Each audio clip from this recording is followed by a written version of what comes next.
ஒரு மகிழ்ச்சியான செய்தி. இதயம் நல்லெண்ணெயின் விலை லிட்டருக்கு ரூபாய் 105 குறைஞ்சிருக்கு.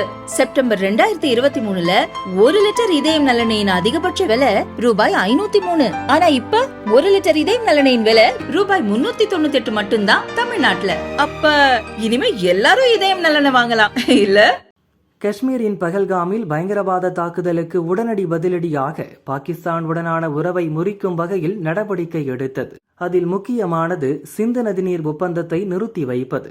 சிந்து நதிநீரை நிறுத்துவதால் மின்சாரம், உணவு உற்பத்தி, பெருமளவு பொருளாதாரம் பாதிக்கப்படும். இந்தியாவின் இந்த முடிவு பாகிஸ்தானை கதிகலங்க வைத்துள்ளது. சிந்து நதிநீர் விவகாரத்தில் பாகிஸ்தான் ராணுவ அமைச்சர் கவாஜா ஆசிப் இந்தியாவுக்கு ஆத்திரமூட்டும் வகையில் புதிதாக மிரட்டல் விடுத்துள்ளார். சிந்து நதிநீர் ஒப்பந்தத்தை இந்தியா மீறி ஆறுகளின் தண்ணீரை தேக்கவோ, திசை திருப்பவோ, அணை உள்ளிட்ட கட்டுமானங்களை இந்தியா கட்டினால் அது பாகிஸ்தான் மீதான தாக்குதல் என்றுதான் கருதப்படும். சிந்து நதிநீரை தடுக்க இந்தியா கட்டுமானங்களை கட்டினால் அதை எங்கள் ராணுவம் தகர்க்கும். சிந்து நதிநீர் ஒப்பந்தத்தை மீறுவது எளிதானதல்ல. அது பாகிஸ்தானுக்கு எதிரான போர் அறிவிப்பாக இருக்கும். பீரங்கிகள், துப்பாக்கியால் சுடுவது மட்டும் தாக்குதல் அல்ல, பல வகையில் தாக்குதல் நடத்தலாம்.